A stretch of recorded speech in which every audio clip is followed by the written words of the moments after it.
this is what great social realism looks like.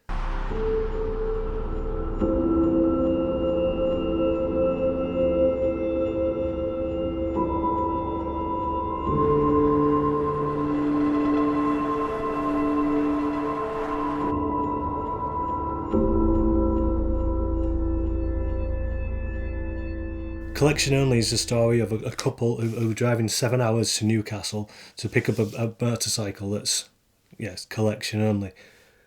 I could tell you more than that, but from the clips I've shown so far, you should have picked up what's going on here, because the storytelling in this is so accurate. It's so sort of subtle and delicate and distant, but it gives you all the information you need to know just from the way that their body language is, just from the way they act, the way they move around each other, the world that they live in.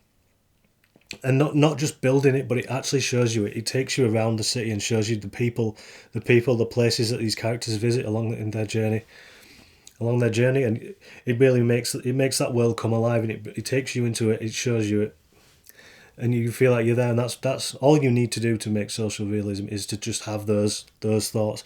Don't follow just the generic thing, the generic right dialogue where people stumble, or there's very quick back and forth, or people are taking drugs and swearing a lot. You don't have to do those things, because that's not what happens in life. That's not always what happens in life. This film shows those. It tells the story. It shows the people. It builds everything, and it looks and feels real. It's relatable, and it communicates it to you perfectly. And there's nothing political in the film either. There's no reason for this to exist other than to tell their story. So it's not getting swamped up in that, in trying to make a point or try to say that guy's the villain, that guy's the hero. None of that crap. It's just straight, simple storytelling, brilliantly shot, brilliantly acted. Even at the point where there is an argument and there is drama in the centre of the film, because really there has to be something there, or there's no point telling the story. But it's a part of the story. It feels a part of the story. It emerges just naturally. It's not just there because they've looked at their watch and said, "Oh, it's time for the second act." Low. You've seen this building from the whole way through the film, and you know something's going to happen because of that. Because of how great the storytelling is. So everything in this is earned. Everything has been thought through. It's natural yet meticulous. It's subtle. This is what great social realism is. So if that's what you're here for, which you should, because it's mostly what we're going to cover, we do deviate from time to time, but this is the sort of film that we want to make.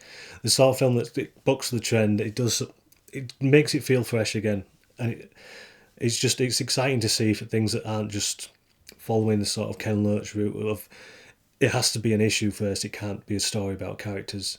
This is a film that is about characters and about people, and it's about a place as well, because it shows you Newcastle, it shows you really Newcastle. It says in the description they filmed it over a bank holiday, guerrilla style, so that's why you get that feel.